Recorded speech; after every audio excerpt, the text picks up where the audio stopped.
Yeah, I'm okay now.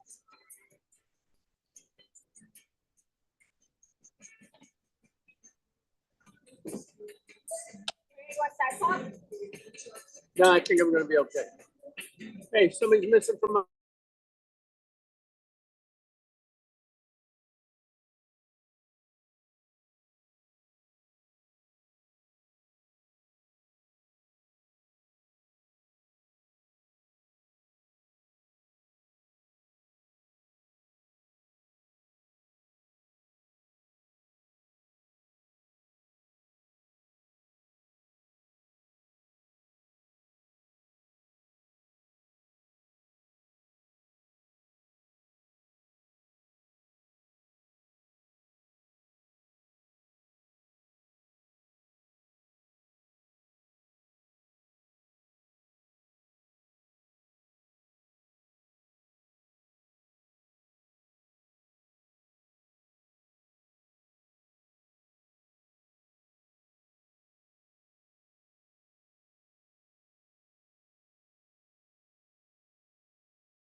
I'd like to call to order the Wyoming Valley West School District, regular August meeting for August 14th at 7:14 PM. Roll call, please. Mr. Wilson, Here. Mr. Damascus, Here. Mr. Hardwick, Here. Mr. Keating, Present. Mr. McGinley, Present. Mr. Perfetto, He's here. He's here, John. He's on mute.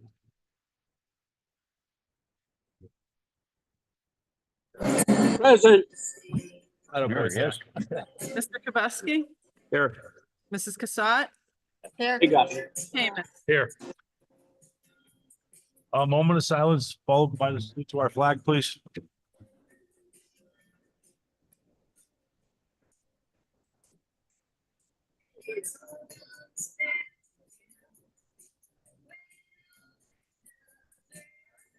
I pledge allegiance to the flag of the United States of America and to the republic for which it stands. It stands one nation under God, indivisible, with liberty and justice for all. We didn't have a flag, but that's right.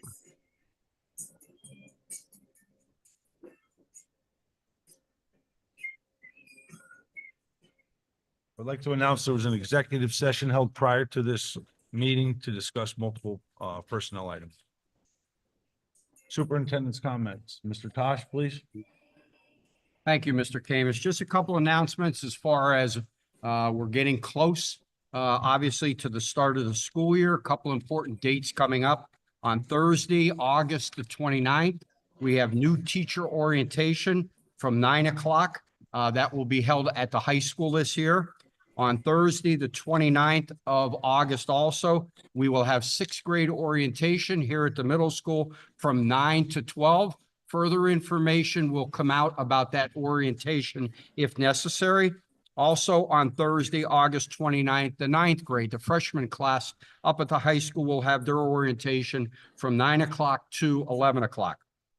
On Friday, August 30th, will be the first in-service day for our teachers only. That's from 8 o'clock in the morning to 1 o'clock at the high school. And then the following week, Tuesday, the in-service day will be for the teachers again from 8 to 3. On Tuesday, also September the 3rd, kindergarten orientation is from 1 o'clock to 2:30. And then Wednesday, September 4th, we start the 24-25 school year on Wednesday, September the 4th. As a reminder, again, as we did in June, the elementary students will be issued clear backpacks this year. They will get those on the first day of school. I want to thank our safety coordinator, Mr. Dickton, for all his work in that regard. And finally, on Sunday night, August the 25th, we will start our regular weekly robocalls with any district updates that you may need to be aware of. Again, the big announcement as far as dates, Wednesday, September the 4th, first day of school. Thank you, Mr. Camus. Thank you, Mr. Tosh. Statements from interested citizens. Mr. Sienkiewicz, please.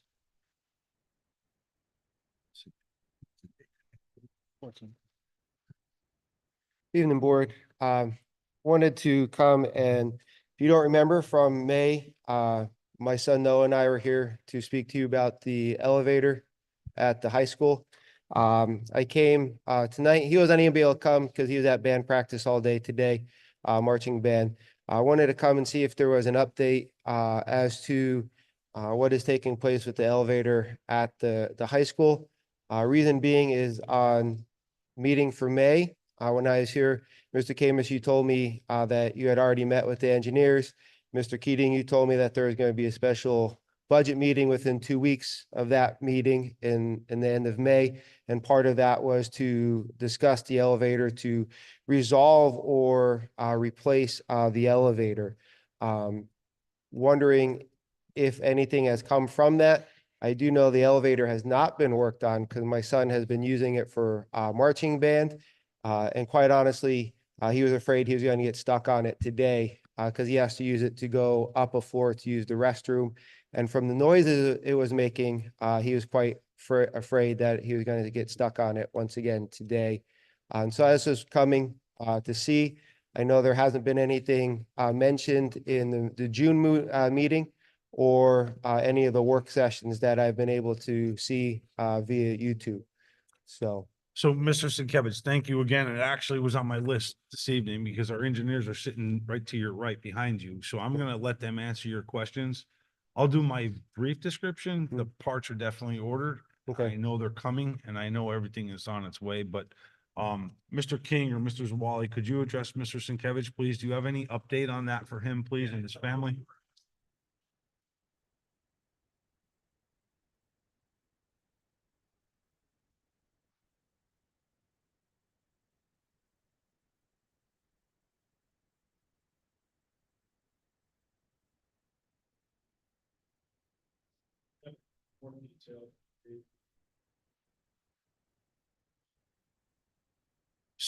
So Mr. Zawali, can you please get with Mr. Tosh and give him an exact update as to the status of everything and make sure that this is safe and functional and operational for our students and our staff?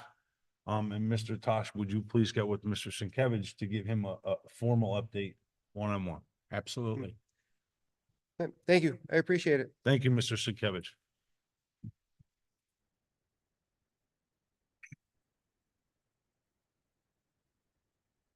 Approval of minutes. Can I have a motion to approve the regular Motion. June 12th meeting of 2024 Second. and June 25th? I have a motion and a second. Motion. All in favor? Aye. Blanked on that. Mr. Damascus. Committee reports? Just a couple of things to note for athletic committee and sort of facilities is that you'll see on the agenda, we have to approve the resurfacing of the track up to high school. So obviously that is used for our track, but also used by residents to walk around and have an area to walk around. So that was something we budgeted for repair. Second is you'll notice on the agenda is to approve the use of our field, our stadium for Holy Redeemer. They don't have a field and are in dire need of a place to play. So although it was last minute, it's on the agenda. I kind of think that we should do it. But of course, everybody could vote on how they want. So that's it. Thank you, Mr. Damascus. Mr. Keeney, finance, contracts and personnel. Thanks, Mr. Camus. Just a few things. I'd actually like to thank you and especially Mr. Hardwick for conducting so many interviews over the summer. I've not participated in these because of changing careers, and can't thank you guys enough for stepping up on behalf of the Personnel Committee to do these things. Along with that, one of the items on our agenda tonight, item number 32, is to appoint one source staffing solutions. You've been keeping me apprised that you have not been able to successfully locate somebody for our Director of Operations position, and because of that, the board has decided to hire a staffing solutions group, what we know as a headhunter, to help in locating the ideal candidate to fill that position. We also understand that there are some applications because it's never been removed from the website, and resumes that may have come in, that we're going to change the verbiage on the website once we appoint one source to direct the applicants to submit their resumes to that group so they can review them and make recommendations to the district. But by no means is the position closed. It's open to anyone with the credentials to apply. And we're hoping that this investment in a professional organization will help us find the ideal candidate and therefore see it as a worthwhile recommendation for that school. That's all I have this evening, Mr. Camus. Thank you very Can I much. add one thing, just Certainly. Mr. Sienkiewicz, Dave Cordes, who's sort of our acting building and grounds, talked to Mark Seagraves from TK Elevator, who assured him that that work would be completed before the start of the school year. So if we hear anything else, we'll let you know. Thanks, Anything Rick, else? sorry. Thank you both. Mr. McGinley, Education and Yeah. Policy Committee? Just today, I had an opportunity to go down to the high school where the elementary teachers were in servicing with McGraw-Hill people because of the new math series that we approved last year. And they really were doing a nice job. It was 2-hour sessions. The only thing I would say is going forward, it's like anything else that's new to you, there need to have more in service and training as they come upon different issues that they may develop. But they really did a nice job today. The teachers were excellent. A lot of good questions. You can see that they're really enthusiastic and starting a new program, right, from K to 5. So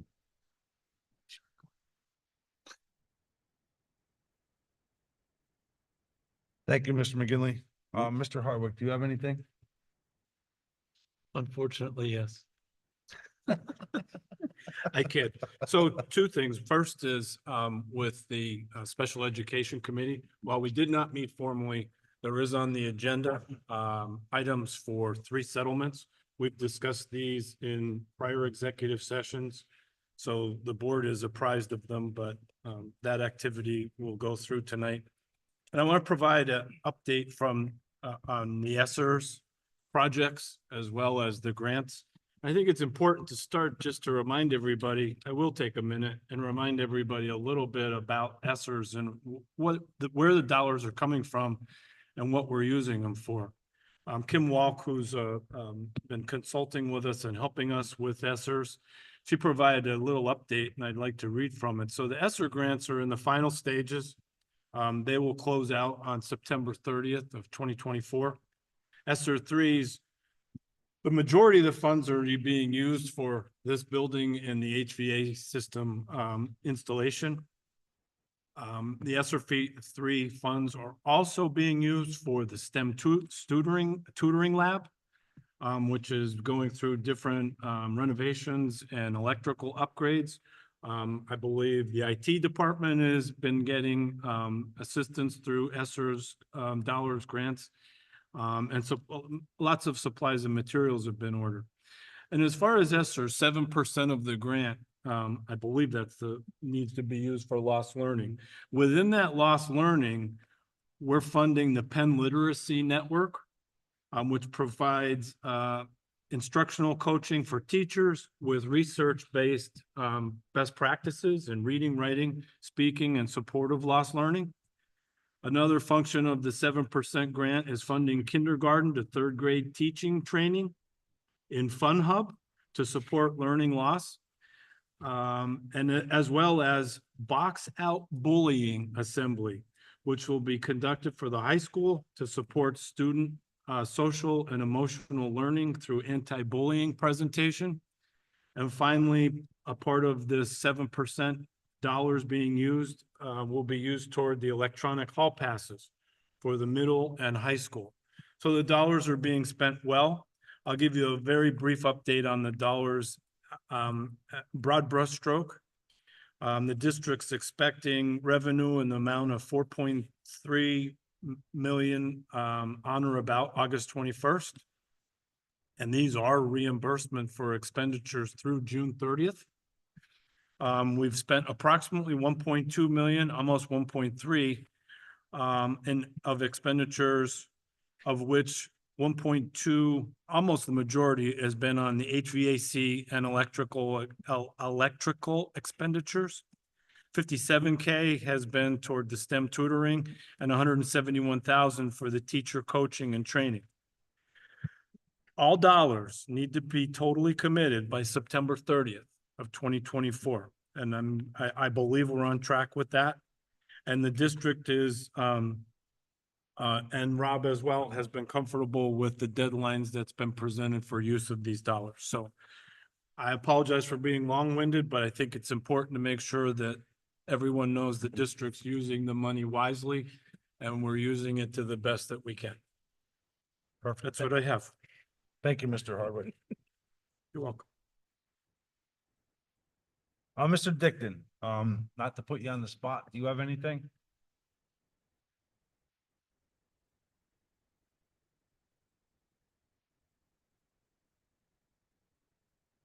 I know it was mentioned earlier, the clear backpacks, they're on site, they're in the buildings. The principals will get those out to the teachers for all students K through 5. So that first week of school, those kids will come home with a clear backpack. It's theirs, purchased by the district, and then that'll be the only backpack that elementary students can use throughout the year. If parents want to purchase their own clear backpack, that's also fine. But every student will have the opportunity to be given a clear backpack. 2 other initiatives that are coming down. Anthony, Yes, just sir. quick, explain the policy for clear backpacks here and at the high school, because there was some questions I saw. Okay, so there's no policy for clear backpacks at the high school for grades 6, 7, 8, and there's no policy for 9 through 12 at the high school. The backpack policy will remain in effect as it's already been for the kids at the middle school and high school. So they could come to school with any backpack. Remember, sports start in grade 7 through 12. So kids are coming with sports bags, a lot of extra gear that would not obviously fit in a clear backpack or a clear sports bag. Those kids then put that backpack in their locker and they don't walk around with books or with backpacks all day. If a student has a need for a backpack to walk around all day, for example, like I know my son's gonna have a backpack this year in 6th grade, that has to be clear or meshed so you can see inside the backpack. So that policy stays in effect for grades 6 through 12. So basically, if they want to have a backpack during the day to walk around, they need a clear backpack. But Correct. they could use any backpack to bring, just has to stay in their locker. Right. So football, for example, and soccer, all those fall sports, those students have a lot of big bags. They can bring those in. They can't carry them around throughout the day. Got it. Thank you. Anthony, what Yes. will happen if someone comes in with a non-clear backpack? What will happen? For the elementary building? Yes. Is there a Um, policy in place like? Yeah, so in the handbook, it just has to be a clear backpack. The principal will stop the child, right? We'll call the parent and say, this is our procedure. They have to have a clear backpack. You were given a clear backpack. That's why they went to the teachers. So we can document which kid, received one. As we get new students in September, they'll also get one. We can mark that off. And then if the parent refuses, which I would hope they wouldn't, I would hope not. then but we would have to sometimes. go to like a level 2 and bring them in. Thank you. Any other questions on backpacks? All right, the next Nothing on the thing, backpacks. what's that? sir? Nothing on the backpack. All right, so one of the next initiatives coming up, which I'm hoping to have a policy, not just a procedure. The procedure we have drafted, but we also have a policy drafted, is for mandatory student IDs. So I'm hoping this year to have the policy for you to review in September, have that second reading in October, so we can approve that policy. So I'll meet when the policy committee meets, and I'll give them my draft, and they can, fix it however they want. But what the goal is to, by the second quarter, so somewhere over there around November 7th, we would give kids student IDs. They would have Valley West on it. They'd have a barcode that those students could use for lunches. It'll have a text or call suicide hotline number printed on the front of the badge, which is kind of in the works right now as a future law here in Pennsylvania. And those students will be mandated in grades 6 through 12 to wear that badge throughout the course of the day. They'll be given breakaway lanyards. They'll be given one badge. And then we have in that policy, if they, need a replacement badge, the cost, I think it's $1.60 per badge. So, somewhere between that and $2. They get a replacement badge. If some kids refuse, there's a tier 1, 2, and 3 sets of consequences that'll be part of that policy, which is also in the procedure. And then moving forward from the morning, as soon as they get on the bus or any kind of school transportation, they'll have to have that badge. The badges will be different than teacher badges that are printed vertically. Student badges will be printed horizontally. And then the goal is after this year, when we begin this program, those kids will have their IDs from the previous year coming into, the 25, 26 school year. What we'll have to do is then come up with a schedule to get fifth graders their IDs taken either before they leave at the end of fifth grade or over the summer before they come here to our middle school. And so KDP has a date set up for pictures for the middle school and for the high school. Once KDP takes those pictures, they'll get the badges printed for us at no cost to us. And then any student who happens to be absent or a new student enrolls, we are ordering the ability to print badges and, have the punches and get those out to the students. So the goal is to have that no later than when kids return from Veterans Day on the 12th, their badges will be mandatory. So we'll have September and October to push out that information, push out the policies, post it, inform the parents, inform the kids. They're going to go over it during their school assemblies here at the middle school and the high school. And that way it's not a surprise. And when we come back for the second quarter, we're full steam ahead. Any questions on the badge? Could I just, while Mr. Dickton's at the podium, since we're looking at these, and I know this group has talked about this as well as admin, I would really encourage us to continue the discussions on cell phone policies and other items that I see other districts are doing. And I know there's been some discussions on it and stuff, but. So the third thing that this is the cell phone locking pouch. We had piloted a program back in 2017 here at the high school with this same technology. That the pouches are much better now today. There's a grant that was released. It's a little over $200,000. Part of that grant through the state of Pennsylvania is for these cell phone lockable pouches. You have to come up with a policy, which we already have a cell phone policy, but we'd have to tweak it and, revise our current policy. And same thing, if the board would like to move forward with a cell phone locking pouch and start to have a cell-free phone school for grades 6 through 12, we can get that up and running. We already have the procedures written for consequences, a refusal, forget their pouch, destroying their pouch. Their cost of each pouch is just under $30. That's all written into that plan already. The only thing we're working on is a policy. That's something that's brand new. That grant, it's a meritorious grant, so it's already awarded to the district. It's just a matter of writing it up, which we started, and then deciding on what we're going to spend that money on. If we spend it on cell phone locking pouches like this, and the board wants to move forward, the quote is just under $80,000 for a 1-to-1 pouch for every student in grades 6 through 12, which then includes, there's an unlocking base. There's about 42 bases that come in with that quote. Those bases are for if a student has to go to the office and they need to obviously access their phone, they can unlock this pouch and then use their phone. If a student has to go to the nurse and use their phone, the nurse's station can have an unlocking base. If a teacher wants to use a cell phone for a class, for some project or something that they're doing, that teacher can sign out that unlocking base and then use it for the day. Just make sure the kid then relocks the phone before leaving class. A lot of advantages to the pouch, you know, it's in it or it's not. There's no longer, I was using my calculator. I was just checking the time. I was putting something in my calendar. It's in the pouch. And then on the back of the pouch, there's a little slot the students can put their identification. So their name, it's their pouch. It's just like a textbook. It's theirs for the year. If they don't return it, they get on a debt list.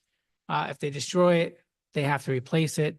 And then again, like Ms. Cassatt was asking, if student forgets it one day, it's not a problem. We'll have an extra pouch or we'll confiscate the phone for the day. But if it turns into a habitual, I forgot my pouch or I Refusal. refuse to put it in the Yeah, pouch, Refusals. you know, we're going to sit down with the parent and the student and say that this is not an option. This is now board policy. We're going to read the policy September, October, and then have it for November. If that's the direction the board wants to go. But that is, we've already done all the legwork. It's just a matter of the fine tuning. I would just say as one board member, it's just an opinion, but I don't look at this that anybody's trying to deprive anybody, anybody's trying to penalize anybody versus trying to make the education experience as strong as it possibly can be. I've talked to multiple different people and literally asked the question straight up, if you can change one thing, what would you change? This is from admins to teachers to parents. And I've consistently heard cell phones there needs to be some control of the devices. And I just want to reiterate, I don't believe anybody here is trying to use this to say, let's penalize anybody. This is about how do we create the best educational experience for these kids in the buildings. Correct. No, but my son will be in 6th grade next year and he doesn't have a phone yet, but when he has one, it'll be in a pouch. We turn it off during the day anyway. The thing I like, Mr. Dickon, and piggybacking on what Mr. Hartwick said, it creates more of a focus in the classroom for the kids, focus for learning, but we're not prohibiting them. If the teacher wants to use them as an educational device, they certainly have the right to do that.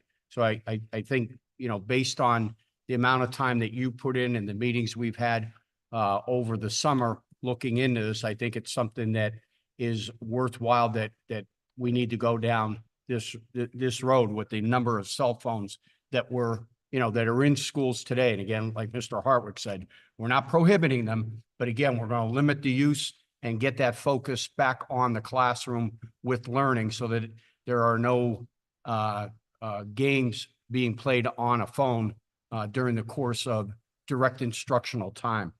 And I'll end with one thing off what you're both just speaking to. This grant is a physical security / mental health grant. And within that grant, there are requirements, tier 1, 2, and 3. You have to meet 1 before you can spend money on 2. This cell phone pouch, which may actually become, eventually it's being discussed as becoming a law in Pennsylvania, falls under the mental health part of that grant. So it's not a safety thing more than it is the kids are being distracted. There's a lot of anxiety with the phones. The kids are meeting up. There's cyberbullying going on. This would prevent a lot of that. And then the focus, they're not focusing because they're constantly looking at their phone, seeing who's liking, texting, posting. It'll take that out of the equation. So I also think it's a great idea. Anthony, I just wanted to follow up. That 80K is what, and I'm sorry if you said it, I didn't hear it. Was for 6 through 12. What was the? So 6 through 12. yeah, the clear backpacks are K through 5. The student identification badges, that will be grades 6 through 12. Kindergarten through 5th grade get a little badge for the back of their backpack that we recommend, parents writing their first name, last initial, not their full name. We put their bus stop on it. If they're a walker or they get picked up by the parent, we just write that on the badge. So they all have those. That helps us when kids get scared or lost or in the wrong line, we can look at their badge. The students in 6 through 12, we want them to have IDs when they get on the bus, when they walk into our building, because we have so many students coming in and out. It's nice to know, do you belong here? And this That's will good. solve that problem. I think that's great. So that is absolutely happening. That's already done. I just need the board to approve the policy. The procedure's already done. It'll be in the handbooks. But the badges themselves, we can't get them until the students get their picture IDs. And then once with this first year's up and running, now we're in a cycle and we'll be fine. The only thing I would like to add, we could pass any policy. I don't know which direction we're gonna go, but regardless, whatever we do, it needs to be enforced, I would say, in the schools. So that's where our education professionals and our principals come into play. So we could pass anything on here, but just to make sure that it is happening in the schools. Right. And Mr. Bond and Ms. Carey, we all met, we wrote up those policies and those consequences, and they're on board with making sure that we see those through. It's another reason why if we started in September 4th start date, we wouldn't have had pictures for all the sixth graders yet. So that would have set us back. And then it would have fallen behind because we wouldn't have been able to, roll it out efficiently. And we would have had, well, that kid doesn't have a badge. Why am I getting in trouble? That's why when we start on the 11th, well, the 12th was, we'll be off the 11th. That's the date. There's no excuses. We're going to have the information out. The kids are going to be informed. The parents will be informed. We'll be posting on our website, our Facebook page. We'll send out reminds.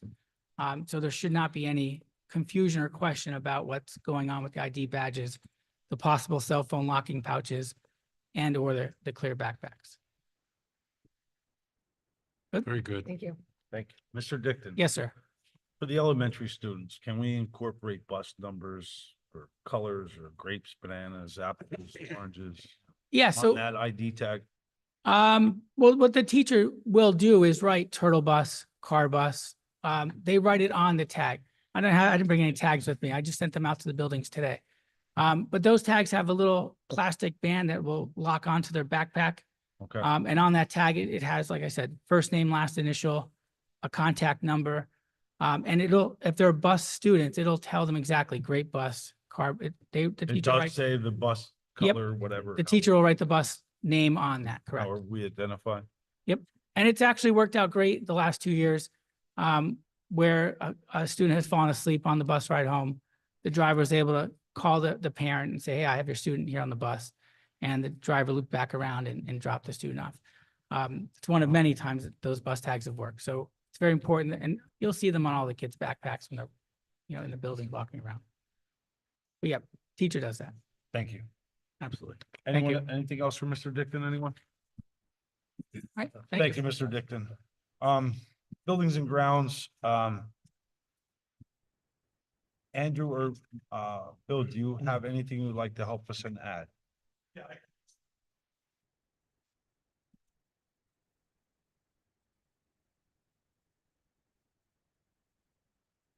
So there were a couple questions or comments that we received in regards to questions, but we were here last week and obviously laid out a schedule for turnover of classrooms for Mr. Cortis's team to start with cleaning them up for preparing the school year. We're continuing to make that schedule. We have no reason to believe we won't be able to meet that. As we proceed, there's going to be a lot of things happening in short order. So as soon as, classrooms are, essentially cleaned and prepped for the school year, obviously the furniture from that classroom will be moved out of the corridor and then the corridor cleaning can begin. So, that process is occurring. We're, continuing to make progress and, over the next couple of weeks, things are going to move fast and furious. And, again, I just want to stress that, our goal is at the beginning of the school year that this building is safe and operable for our students, staff, and teachers. So, that is really what we're working to that end. The admin areas will be completely turned over to the district by the end of this week. And they will be able to begin that move-in process. Painting will be completed by the end of this week. Although the room will be turned over, we still may need to get in there for, a handful of reasons, but for the most part, we obviously We're excited to get the admin back into their offices. And then just quickly for the middle school, I know last week there was a discussion regarding some leaking in the roof related to above the auditorium. Dunmore Roofing was here today. They found holes in the roof and they've been patched. So we believe that will correct the issue that we saw last week, and then obviously with the heavy rain event. Third Avenue, the major update is they're continuing to move forward with the gutters, and we're nearly 70% complete with that. That work will certainly be completed before the start of school year, and expect no interruptions there. So that's kind of the update I have from last week, but just wanted to be present. And I think first and foremost, the one thing that I will stress from our end in SiteLogic is constant communication with Mr. Tosh, Mr. Dickton, Mr. Cordis, certainly Mr. Bond as we move through this building. I think what I would like to offer going forward is, perhaps maybe not daily updates, but at the end of each week until the beginning of the school year, a written detailed report of the progress that we're making to turn the building over for the start of school year. So that's a commitment I'd like to make to the district so that everyone feels they are aware of our progress. Excellent. Does anyone have anything else? If I may. I think a report with just a % complete might be Sure. enough, in other words, whatever the individual tasks are with 50%, with Yeah, I think that makes sense. And I just think, an overview. yeah, I think based upon each classroom, that's been turned over and cleaned and is ready for the school year, I think we can absolutely, do that. Thank you. Mr. Camus, Yes. if I may, getting to the roof here, at whose expense was done more, is that covered by SiteLogic? I don't believe that was covered by SiteLogic. I am under the understanding, and I can verify this, that was covered under the district's roof warranty. Do we know what the warranty From is on this from roof? speaking to It's a Mr. 30-year warranty. From speaking to Mr. Cordis, I believe that's correct. Okay. The only reason I had that update was because, they were obviously coordinating with us as, with the other activities that were going on in the building. So Andrew, can you please get this board that report? Because that's very concerning to me that we just spent $1.7 million on this roof a year ago and now we have rips in it. Yeah, I can have them provide, I can have Justin reach out to Dunmore and have them provide a report of, what they saw and what they reported. And I don't want to speak for Mr. Cordis. He may have that. Okay. So I'll have Justin check with Dave, to see what reporting you guys got back from Dunmore. Yeah, if you could please get that for this board, it'd be awesome. And as far as an update with the toilets of this building, we did not discuss any of that. Did SiteLogic look into pricing on those toilets? Yes, we provided Mr. Tosh feedback that we received from the plumbing contractor that we have here on site. And I believe their concern was that with the this is the layperson's explanation of this, but with the height of the toilets that you would be looking to replace the existing toilets with, there would be additional connections needed to make that occur properly. Thus resulting in additional costs. I believe, yes. So can we get- are looking into whether or not wall hung toilets would be a better option for that. I'm a plumber for 34 years. I understand all of it. We could get lower toilets at a less cost. They don't have to all be handicapped. Correct. That was the Wall-hung other, Toilets would add a tremendous cost just with the wall carriers. yeah, then that was the other thing. You don't necessarily by code need to spec each toilet to ADA height. It would only need to be a certain number of toilets. So we can come back and and I think they were working on a price. I have not seen one. We just provided initial feedback that we received from them. I will work to get a approximate cost of what it would be for just, the ADA or the code required ADA height toilets. Mr. Tosh, do you have a report on that? I don't have a report on No, I thought you said you gave him cost from? We never shared costs. We shared initial, what we asked the plumbing contractor to do was to review the toilets that we were given from the district in terms of the ones that you were looking to purchase. And they were looking at whether or not, it was possible to treat it as a 1-for-1 replacement. And that's when they came back and made the comment about the heights would be adjusting the connections. Okay, the one bathroom that I was in today, all the Sloan valves are in a giant pile. So replacing them with brand new ones would certainly be a benefit to the plumbing contractor. Along with I looked at it, I'm just saying, whatever the board decides is what the board decides, but that would be my professional recommendation, a lot easier. Yeah, I think what I will work to get is a idea of the number of toilets per code that would need to be ADA height, and then work to that end to approximate the cost to replace them with new versus replacing with existing. With that, I had brought up the utility bills with our business manager. I think that would be a great savings because those toilets are anywhere between 3.5 and 5 gallon. Yeah. You'd be looking at a 1.5 gallon flush. Yeah, and as your energy services contractor, we absolutely can, as a part of that, we will look at the opportunity for energy savings, and then we would make that guarantee. So that's absolutely something that we can, further evaluate. Good, I have one question, Mr. Camus, if I may. certainly. I think, Mr. Camus, last week in the work session, you asked about getting some bids for the work that was proposed, and I believe it was, For the roof, Mr. McGinley, is that what you're in I reference thought to? it was the Third Avenue water situation. Oh, I thought we asked for bids for second and third bids for the roof for Dana Street. The district's That was not my impression, but I could be wrong. Yeah, But- so that was my understanding, that the district was looking for us to find an additional proposal from a roofing contractor for the repairs at Dana Street, and we are working to provide additional quotes. I don't believe it was for the dewatering, Mr. McGinley. It was just for the roof itself. Okay. Amendment 3 to that presentation last week, which was advertised for the GISA. Right. That was in there. Well,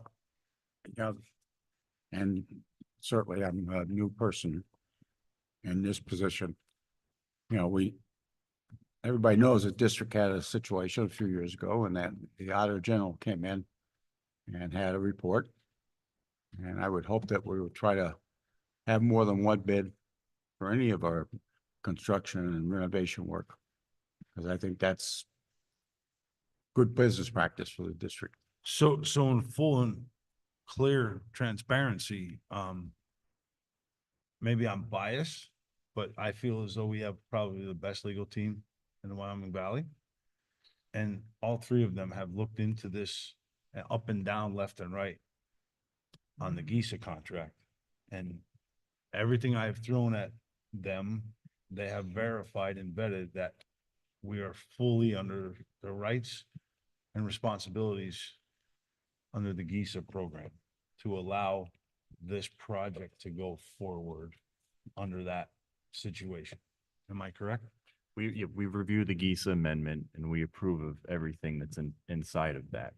The only, regarding the bidding, I would just recommend, Rob, that you coordinate with Andrew, because you were going to get some additional quotes for the Dana Street roofing. So I don't want you to duplicate your efforts on that. No, right. So we did get some additional companies that I forwarded to Dave Cordis. Okay. And again, just to be clear, that part, that third, or that roofing does not fall under the GISA. Right, that's a separate Right, so that's project also. exactly why we were going to get additional bids. for it. Yes. Yeah, I mean, I think, I'm certainly no attorney, but dealing in procurement as we do, I think there's obviously, a desire to go above and beyond, to show competition. I think, just we're happy to help provide an additional resource to provide a proposal if that's still, necessary for Dana Street. Which it is. I mean, Yeah, so we will work that and then we'll just coordinate with you to make sure that we're not calling the same people. Mr. Koomas- Anything else, Mr. McGinley? No, that's fine. Thank you. Thank you. Mr. Koomas, I still have two more items. Last week we discussed the closure. There will be a bathroom or two closed in the middle school. The second floor group toilet rooms will not be open at the start of the school year. Okay, so boys and girls, Yes, the whole second floor will be closed. yes. Do we have a time, an approximate time? I don't want to speak out of turn. I will get that to you in writing tomorrow. I'd appreciate that. Yep. And Mr. Koomas, the last thing is, and maybe it doesn't fall under buildings and grounds. I would like to discuss the Third Ave water mitigation. So either now or. I mean, you could do it on the question under when we I will. pull it up. When we vote for it. Okay. I have one quick little thing. Can you please, and Mr. Tosh, would you help them with this, please? I spoke with Reverend Kevich. Can you please send him a copy of that letter? of support? Yeah, and I want to just clarify something. You know, with the grant application, the DCD reviewers are looking specifically at the address for Dana Street. And that's just where Representative Coffer's district sits with, you know, obviously understand that the district split between different legislative districts. And so we'll absolutely make sure he's aware of it. And, you know, ask him to formally support the project. Yeah, I mean, just Representative Alec Kevich is just a huge supporter for this district. I mean, he graduated here a couple years ago, so. Yeah, no, absolutely. And Anything he could do, he said, please, anything I could do, I'd be more than happy. yeah, and I've spoke to him personally about it and he's supportive of it, I think. So, you know, adding him to the support list is crucial. Awesome. The last thing I have is, till we get through this last project, the middle school project here, could you make sure that someone is here from SiteLog at our work sessions and our monthly meetings? Yeah. Forward till we start wrapping this down. I'll make the commitment that it, you know, and I apologize on behalf of Barry. He had a procedure this morning, but you know, he's called me about a dozen times since he got out of the operating room. But I'll make the promise to you that I will be at every one I can. If not me, then. Wow, then that's absolutely Barry. dedication. Calling from the operating room? Wow. I gotta meet that guy. Yeah. Well, the same guy that calls you on your honeymoon. So Thank you very, very much. Thank you. General recommended action items 1 through 32. So moved. Second. I had a question on number 20, On the question? on the question.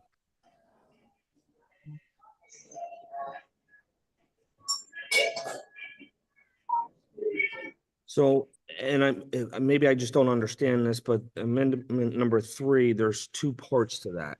One is the abatement for the middle school asbestos. Correct. The other part is Third Ave. Third Ave is really a new project. It's a brand new project. So, and I don't know the amendment process, so maybe somebody needs to explain it to me. That's one question I have, is why they weren't split. Maybe they don't have to be. But also the water project, the mitigation project at Third Ave, I don't think is truly looked at. I asked the board to have the lines cambered. I do not believe it would have cost us anything. I spent an hour over there last Friday while it was raining, looking at things. The outside pumps are a concern. We do not know where they go unless somebody knows where they go, but I have not been able to find where they go. That piping looks like it heads towards the field, possibly to the right of way that goes out to Third Ave. I have no idea. Nobody seems to know. My concern is taking the problem from inside the basement, putting it into the back of the parking lot and hoping it makes it to those 2 pumps. And my understanding is those pumps in the last 12 to 15 years, we're getting 3 to 5 years out of them. So we may be looking at creating a bigger problem instead of first addressing what's outside. I think that portion of the project should be held off until we inspect those lines. I agree with the project. I just agree that I disagree that we're not looking at the bigger problem outside. The project at some point needs to be done. I just don't think we need to do it before the start of the school year. This problem's been there for 20 years or more. So I'd like to see those lines cambered and that portion of the project hold on. If I can comment, since the minimal fee, maybe no fee, could it be part of the project? Minimal fee, maybe no fee, but minimal fee, I would think. I would definitely think our engineers would look into that for us. If we asked them to look at that piece of that, of the outside, right now, we're trying to get the water out and then work the problem the rest of the way. That's the way I see it and understand it. I do too, but I get Mark's point. You might be pointing it in a direction that the, it isn't as successful as you think. Hello? Isn't as successful, It's but just $250,000 project, if my mind is set right there, right? You are, it's what I did. 260 some thousand. And low change. All I'm asking the board is to pull the reins back for a month till I sent an email out to the entire board saying the Wyoming Valley Sanitary Authority will work with our maintenance to look at this, maybe at no cost. I can't. So that's speak to only a cost. 4-inch line. They can't camera a 4-inch line. I don't think. I don't that's a- know. Yeah, they can't. I work with them daily. I know. Well, they can't. we should be looking at where that water goes and why it's not getting. That water ties to Why Third aren't Ave. they looking at it? Why isn't Wyoming Valley Sanitary looking at it? It's not their Just line. because, if that's what they do. It's not their line. It's our line. Why would So, we involve them in the first place? I'm sorry, Why would we want them involved in the first place? because they have the ability to do it. Or we could hire out privately. But Site Logic is not looking at that part of the problem. There So is a they- problem out Are there you that, sure? I We think have they are. confirmation of that? They gave us a report last week. I mean, I'm not gonna pretend I'm a groundwater professional. Recommendation was to do this, plus with our boiler system that we just in there. I think it's essential that we get that. I have been at You all want to about, bring somebody else in, we have people. I'm not following at all because So- it doesn't. let make me- sense to so we're getting a little sideways. We're starting to do a little debate up here on stage, which I can't Sorry. allow. I won't allow that. I'm sorry. We could stick strictly to questions and answers, but I can't allow a debate. I can't. can I just point out that I've been at all of the meetings with Site Logic except for one, and this has been addressed. It has been pointed out that they are not looking, and it was brought up last week on this stage. They're not looking at those pumps out there. It's a known problem. The district knows it. That's all I have to say. if I can, Mr. Camus, I would Yes. again say maybe two parts. One is let's not lose sight of the initial mission. That's to make sure that these new boilers are protected and we don't have water in the building. If that meant the water went outside and didn't go to the most favorable place, but it doesn't harm two new boilers, I'd say that should go forward. Part two, if it's possible, how do we say, can we do this in conjunction with and keep it within the scope of the existing project? If it makes sense. I'd have to defer to engineers. I don't question your expertise, but I'd have to defer to folks who know this better than me and say, here's what we recommend. Yeah, we can shoot a camera in there and see if it goes somewhere or it doesn't. If that makes any sense. Maybe it doesn't. It does. So I'd like to call a question on number 20. Mr. Gabuski, are you done? I am, thank you. May I have a comment, please? Yes. I listened to what Mr. Kabuski said, everybody else, and I think there's a lot of good points either way. And I guess the attorney, this is something we can do. I would like to have then, if possible, and I don't know if we could do it tonight because that's not the contract. But we think we're gonna have a special meeting, so maybe that would be the case. To have a motion to review and ascertain where that water is going, so we can make a decision on that. So yes, Mr. McGinley, we could have our interim, buildings and grounds supervisor, kind of coordinate all of that. That's fine. The way I understand it, they're more than willing to look on the outside, but right now they're only kind of get the water away from $1 million boiler that we just put in. So $250,000 versus $1 million boiler, they're trying to get the water out so they could comfortably honor a warranty and make sure everything is good down there and we don't have any dampness. And then we could address the water on the way out is the way I understand the project. I hope I answered your question. Well, I'd like to see that action on our next board meeting if we could. Mr. Tosh, would you have a conversation with Mr. Cordes about that tomorrow, please? Yes. Anything else? I have a motion and a second, correct? Roll call, please. Wait, Oh, I'm sorry. What are we voting? Not to do it? One, three, Moving on. Oh, all of them, yeah. I'm sorry, I thought it was Okay. an event like yes, that. thank you. Mr. Wilson, Yes. Mr. Damascus, Yes. Mr. Hardwick, Yes. Mr. Keating, Yes. Mr. McGinley, Yes. Mr. Perfetto, Yes. Mr. Kubuski, Yes, except for number 20, no. Mrs. Cassatt, Yes. Mr. Kamis. Yes. Motion carries with one, noted no vote. Staff recommended action items, items 1 through 24. May I have a motion, please? Second. A motion and a second. On the question, anything? On a question, with all these hires with the professional teachers, Mr. Tosh, are we gonna be at full staff? Educated? Yeah, as of now, based on the interviews, and I want to thank Debbie Troy, Dave Navraki, and especially kudos to Mr. Hartwick here.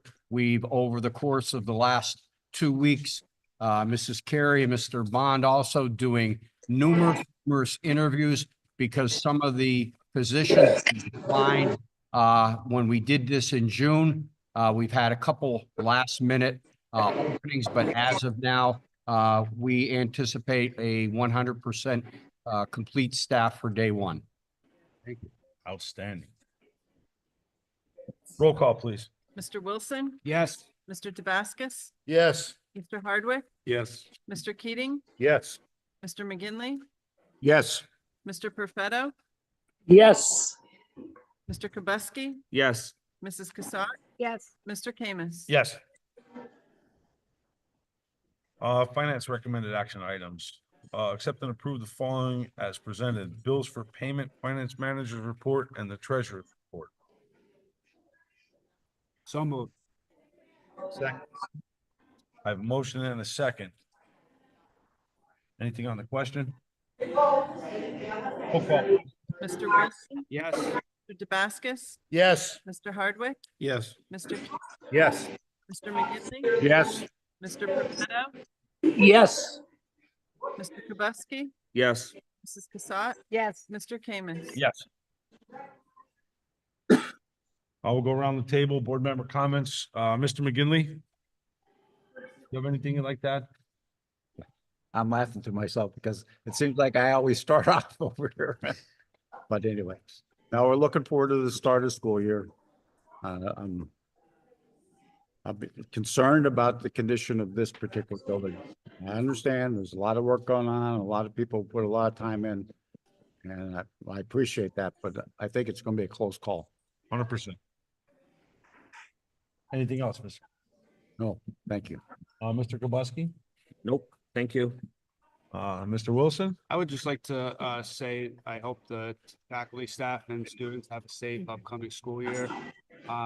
There's a lot going on. I would like to thank the finance committee and the personnel committee on all the interviews and getting these projects done. And one of our most essential roles as board members is to make sure that these buildings are safe for our students and our faculty. We're doing that. So thank you. Thank you, and it's very well done. Thank you. Mr. Hardwick? A very brief comment as I look over all the hires, which I think I met half or better of these people, if not more. I just wanted to comment and say, we have a very good, talented group of people who apply for positions. There's a couple folks here tonight. And unfortunately, you can't choose everybody for a position. I'd like to think that each of the committees, each of the groups that I worked with, I know we did our best to try to find the best candidate for each position. So I'm comfortable and confident that these folks will all do well, and I wish them the best as they start. Thank you, Mr. Hardwick. Mr. Keating. Just briefly, Mr. Camus, I'd like to congratulate and welcome all of the new professional candidates as well as support staff, employees, and thank all of our staff and those who have stepped up to coach all of the fall sports. Thank you, Mr. Keating. Mrs. Cassatt. Just ditto what Mr. Keating said about, the school year and the upcoming, new teachers and new hires. So good luck and have a great year.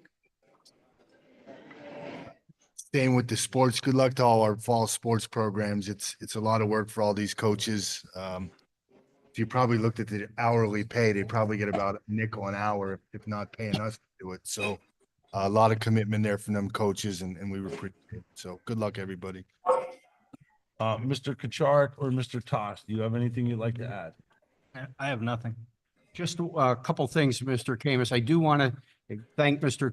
Hartwick, as I said, for all the time and effort he put in. I also want to thank one former employee who's been an integral part of the central office over the last 3 or 4 months. Lou Cardoni is our former business manager. And when Mr. Kuchar first came in, and we kind of threw him into the deep end without a life preserver, when he came in as late as he did with everything going on with ESSERs and budgets, Lou Cardoni, as I said, came in, put a lot of time in, really did a nice job, and I can let Rob comment on it, but he provided a little bit of a bridge with his experience in the district. So Lou was a big help, and he's still coming in just to tweak some things. So I wanted to thank him. I want to thank in the back, Mrs. Carey. Mrs. Carey sent me about 700 texts last night after she got back from looking at STEM furnishings. Mr. Wiskevich was an integral part of that, but Mrs. Carey is so excited about the robotics that she saw yesterday, the drones that she saw. So I asked her for the next board meeting if she could do a little presentation on the STEM room and some of the toys that we're going to have in there. I know everybody's really excited about it. And last, just a thank you and a shout out to Billy King and Andrew Zolli. I got Andrew. I had a couple questions I had to ask him yesterday. He was on, I think, the 5th hole. He was like 7 over par. So I think he took my questions because of how bad he was. But thank you for all your help with everything. It was a good excuse, Thank you. I have 2 quick little things that I got to add. Wyoming Valley West School District will be calling a special meeting for August 23rd. That will be next Friday at 10 a.m. for general purpose items. And then the last thing I have to mention is last week, everybody was handed a printout of the newer Wilkes-Barre School District policy pertaining to clothing, what not to wear. It's nothing more stricter than what we currently have. And almost all kind of falls right in line. Talks about electronic devices, ID tags, non-compliance, which is the part that most interests me is, if they don't comply, the parents have to come pick them up. So I think it's pretty exciting. I'm asking you to review this for our next work session, because I'd really like to maybe consider getting some of this, or if not all of it, onto next month's agenda for voting. So we could kind of update and kind of get things moving along.